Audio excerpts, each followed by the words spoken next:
함께 봉독하실 하나님의 말씀은요, 룻기 1장 6절부터 14절까지 말씀입니다.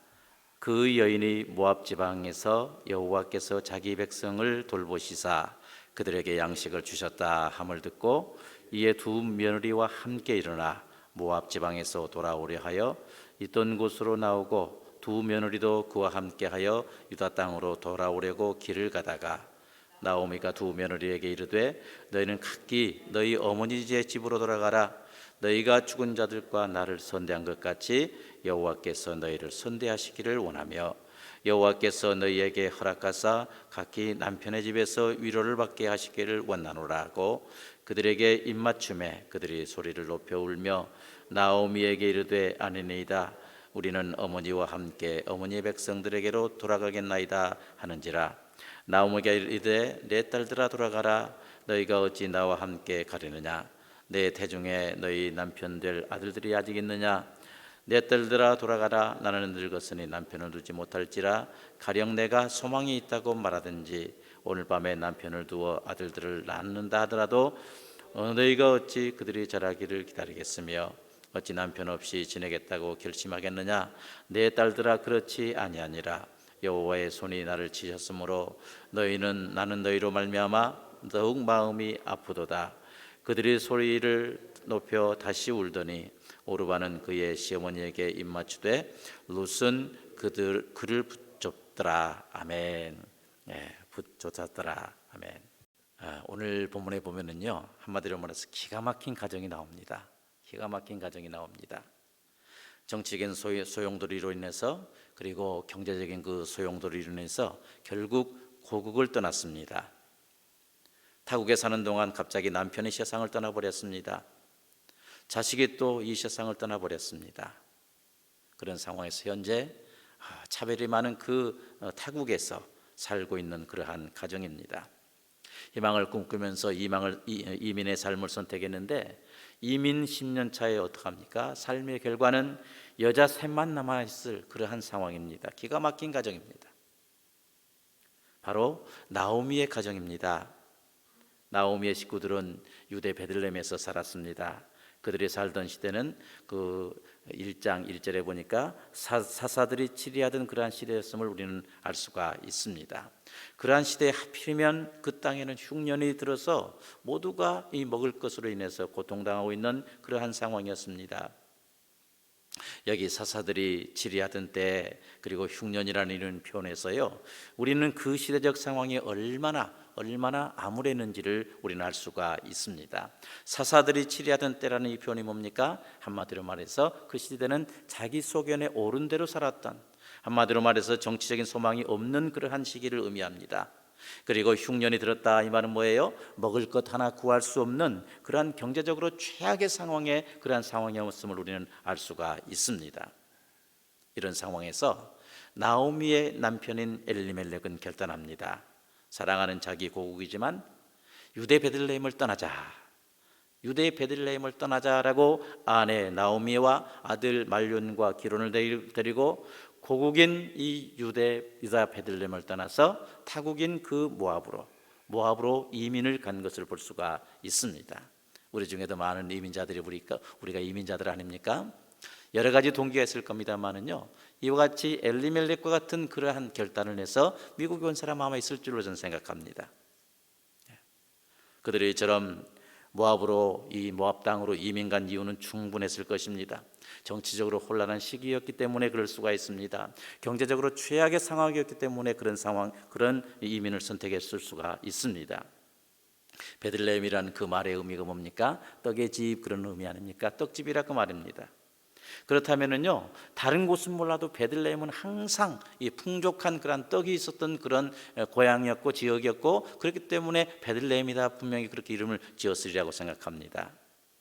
이처럼 모든 것이 풍족했던 베들레헴에 떡이 없는 상황이 되어버렸다면 이때 당시에 이스라엘의 그 전 지역은 얼마나 경제적으로 어려웠겠습니까? 이처럼 이스라엘은 흉년이 들어서 먹을 것 하나도 구하지 못한, 한마디로 말해서 경제적으로 최악의 상태가 되어버렸습니다. 그 이유가 있습니다. 뭡니까? 앞에서 잠깐 말씀드렸습니다만은요, 사사들이 치리하던 때라라고 이렇게 했습니다. 이 표현은 사사기 21장 25절 말씀에서 해석해 주고 있습니다. 이 사사 시대의 특징이 뭐예요? 그때의 이스라엘의 왕이 없으므로 사람이 각각 그 소견에 오른 대로 행하였더라. 한마디로 말해서 모든 사람들이 다 상대주의에 빠져가지고요, 자기 생각이 진리라고 말입니다. 자기 생각이 옳다고 말입니다. 하나님의 말씀이 있고 하나님의 율법이 있음에도 불구하고 그것이 진리가 아니고 내가 생각하는 것, 내가 이제 주장하는 어떤 주의나 어떤 주장, 이것이 바로 진리다라고 생각했던 그러한 시대였습니다. 당시 사람들은 한마디로 말해서 하나님의 말씀에 순종하며 살았기보다는 자기 마음대로 살았던 그런 시대임을 우리는 알 수가 있습니다. 그 결과 뭡니까? 바로 흉년이었습니다. 물론 자연적인 측면에서 흉년이 임할 수도 있지만은요, 이 사사시대와 흉년을 결부시켜 놓은 걸 봤을 때 분명히 사사시대에 자기 소견에 옳은 대로 행한 그 삶의 결과 찾아왔던 하나님의 의도가 바로 흉년이었음을 우리는 기억해야만 될 것입니다. 우리 신명기 28장 있잖아요, 축복장, 저주장이라고 그러잖아요. 여기 보면 뭐라고 그랬어요? 하나님께서는 이스라엘 백성들을 축복만 하시는 분이 아니고 하나님 말씀을 떠나고 또한 하나님 섬기는 것 아니고 우상 숭배할 때 그들에게 저주도 하시는 분이심을 우리는 알 수가 있습니다. 그 저주 가운데 하나가 뭐예요? 흉년과 기근임을 알 수가 있습니다.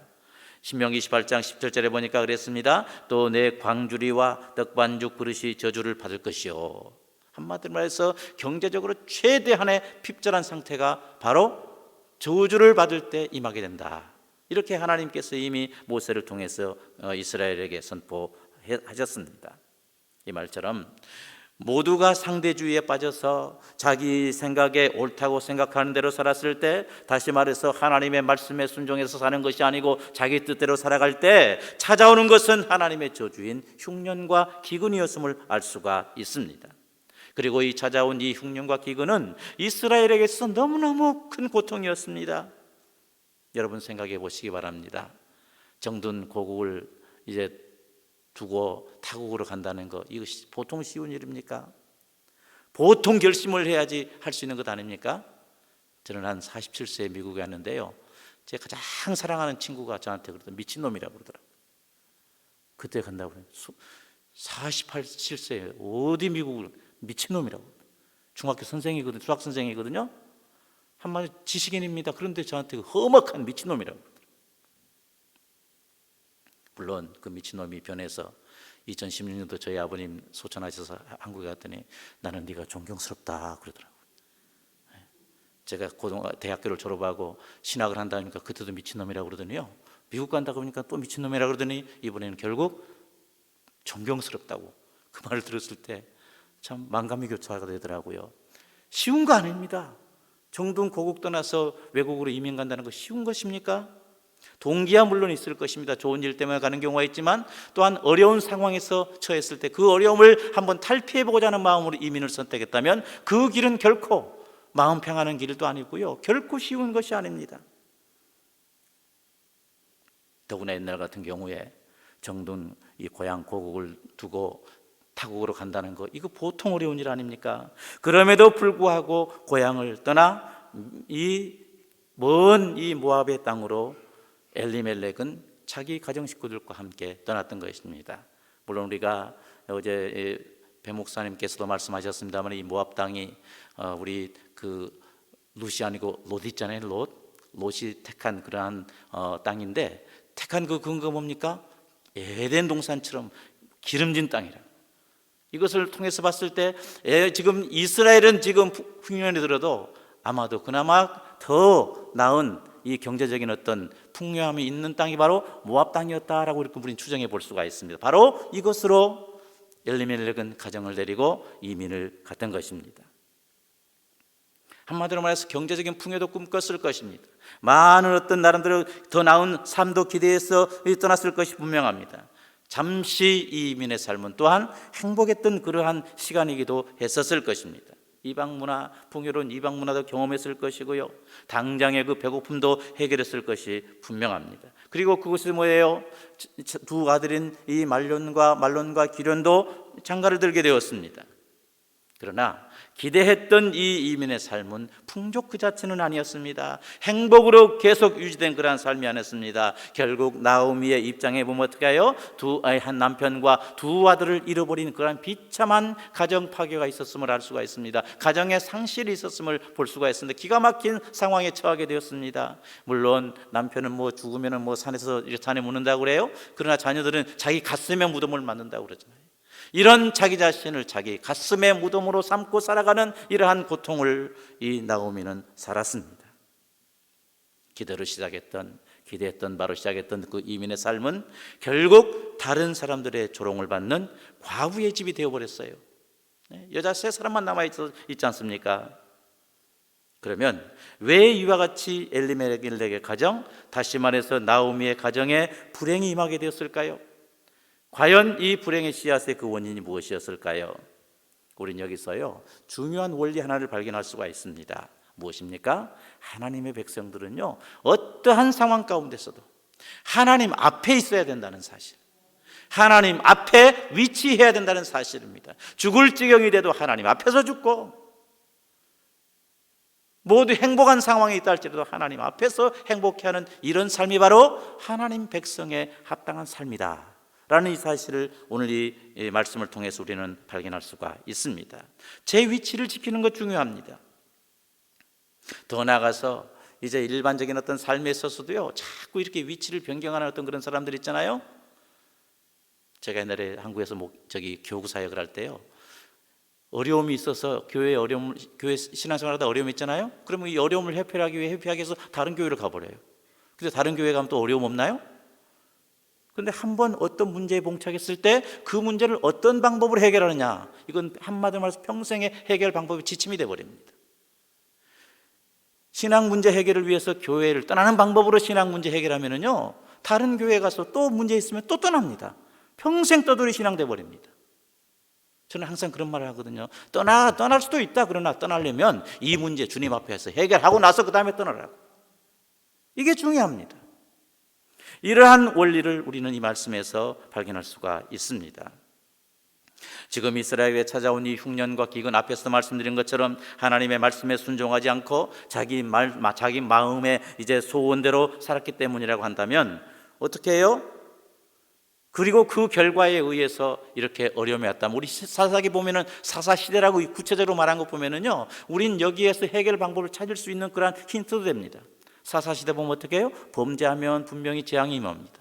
그들이 회개하면 어떻게 해요? 사사를 보내서 그들을 건져냅니다. 이것이 계속 반복됐잖아요. 엘리멜렉도 이러한 상황을 알았다면 어떻게 해요? 자기 뜻대로 교만하고 범죄하고 우상 숭배하면 지금 고통을 주셨다 하나님이, 모든 고통이 그냥 자연스러운 게 아니고 그런 의도를 가지고 하나님이 고통을 주셨다. 그리고 회개했더니 하나님께서 사사를 보내서 우리를 구원하셨다. 이 사실을 삶을 통해서 계속 학습을 했다면 어떻게 해요? 지금 이 상에서는 떠날 것이 아니고 이때는 옛날 전에처럼 회개할 때구나. 남들은 몰랐다. 나부터 회개해야 되겠다. 이런 방식으로 문제 해결에 접근을 했어야 저는 생각합니다. 떠나면 안 된다 그 말이에요.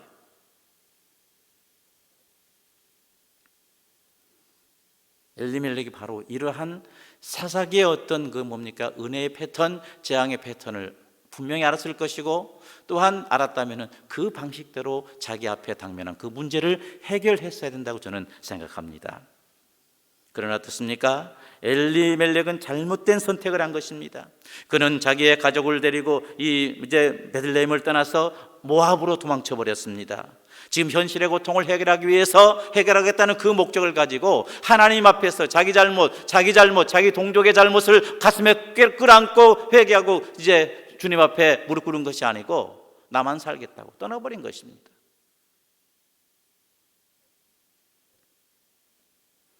이러한 엘리멜렉의 이 잘못된 선택의 결과 그 가정은 힘든 시간을 보내야만 했습니다. 나오미에게도 전혀 참기 힘든 그런 아픔이었을 것입니다. 먼 나라에서 남편 없이 사는 것도 힘든데 두 아들까지 죽어버렸습니다. 졸지에 이 남자들은 다 죽어버리고 여자 3명만 남았다 그 말입니다. 잘못된 위치의 선택의 결과임을 우리는 알 수가 있습니다. 그러므로 그리스도인입니까? 하나님 백성입니까? 정말 우리는 코람데오란 말 있잖아요. 하나님 앞에서 살아가는 이러한 삶 중요하다고 생각합니다. 생명과 또한 이제 행복과 모든 불행의 그 기준이 바로 거기에 있음을 우리는 알 수가 있습니다. 그럼에도 불구하고요, 나오미의 가정이 이와 같이 비참한 상황이 되었을 때 하나님께서는 먼 이국 땅에 있는 그녀의 가정에게도 세광의 빛을 비춰주신 것을 볼 수가 있습니다. 나오미의 길을 의심케 하는 빅뉴스가 들렸습니다.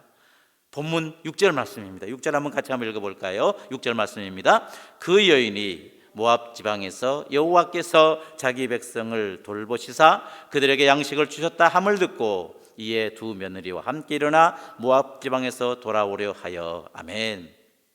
무슨 소식이 들렸습니까?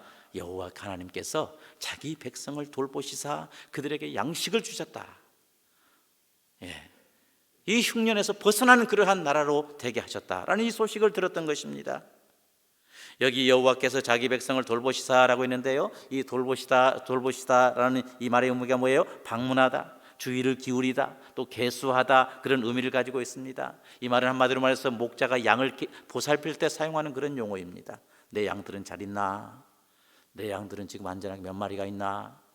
이거 자세히 살피고 보살피고 또 그들에게 어려움이 있으면 그 어려움을 해결해주는 그러한 목자가 양을 보살피는 그런 용어가 바로 이 돌보시사라는 그런 의미입니다. 지금 하나님께서 이제 이스라엘 백성들을 돌보시고 그들에게 양식을 주시는 그런 상황을 허락해 주셨고, 이 사실을 바로 나오미가 듣게 되었던 것입니다. 이처럼 하나님은요, 자기 언약 백성을 기억하시고 항상 때가 되면 그의 백성들을 찾아가십니다. 그리고 기근으로부터, 흉년으로부터, 모든 어떤 어려움으로부터 그의 백성들을 구원해 주시는 그러한 하나님이심을 우리는 알 수가 있습니다. 바로 이 하나님의 하신 일, 이 사실을 나오미가 들었다 그 말입니다. 하나님은요, 나오미의 가정을 결코 하나님을 피해서 요나와 같은 그런 삶을 선택한 그 엘리멜렉의 가정, 나오미의 가정을 멀리하지 아니하시고, 그러나 그 이방 땅에서도 기억하시고 이제 그들을 향한, 그 가정을 향한 놀라운 이제 구원의 계획을 가지신 것을 볼 수가 있습니다. 먼저 베들레헴으로 돌아오게 하셨습니다. 그때 하나님은 나오미를 빈손으로 돌아오게 하지 않으셨습니다. 누구를 대동하게 했습니까? 며느리 룻을 이렇게 대동하게 했습니다. 룻이 한마디로 말해서 나오미에게 엄청난 선물이잖아요. 룻이 누구예요? 예수님의 족보에 오른 그 여인인데, 이 며느리를 하나님께서는 나오미에게 붙여주시고 이렇게 나오미의 집을 기가 막힌 상황에 처한 이 나오미 가정을 또 기가 막힌 상황에, 더 좋은 기가 막힌 상황에 처한 이 가정으로 만들어 주신 거예요. 예수님의 족보에 나오는 그 며느리 룻을 이제 며느리로 삼고 이스라엘 땅으로, 유대 땅으로 돌아오게 하셨던 것입니다. 하나님은요, 그의 백성들을 사랑하시되 어떠한 위경 가운데서도 건지시고, 또 건지실 때는 이 엄청난 기대하지 못한 그런 은혜로 더불어서 구원해 주신다는 사실, 여러분 믿으시기를 바랍니다. 로마서 8장 39절에도 말씀하셨습니다. 38절로 39절에서 사도 바울 말씀합니다. 내가 확신하노니 사망이나 생명이나 천사들이나 권세자들이나 현재일이나 장래일이나 능력이나 높음이나 깊음이나 다른 아무 피조물이라도 우리를 우리 주 그리스도 예수 안에 있는 하나님의 사랑에서 끊을 수 없으리라.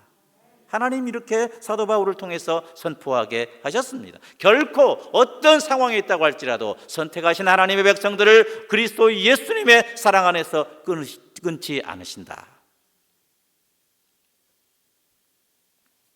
모압 땅에 살면서 모든 것을 상실해버린 이 나오미를 하나님께서는 복음을 통해서 회복시키셨습니다. 이제 하나님의 복음을 듣고 유대 땅으로, 유대 베들레헴으로 돌아오려고 하는 나오미는 두 며느리에게 다음과 같은 선택권을 줍니다. 뭐라고 그랬습니까? 또 8절로 9절 한번 읽어볼까요?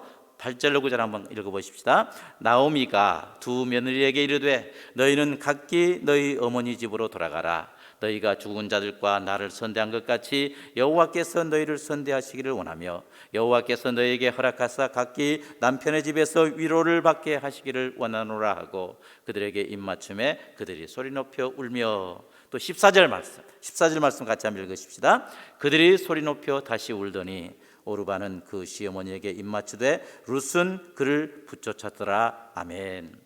이 말씀을 통해서 볼 때요, 회복된 사람의 양면성을 우리는 찾아볼 수가 있습니다. 우리가 예수 그리스도의 은혜로 하나님의 그 지극하신 사랑으로 하나님의 품에 다시 돌아왔습니까? 하나님의 사랑을 다시 누리고 있습니까? 그렇다면은 이 회복된 자들이 갖춰야 될 꼭 양면성이 있는데 뭡니까?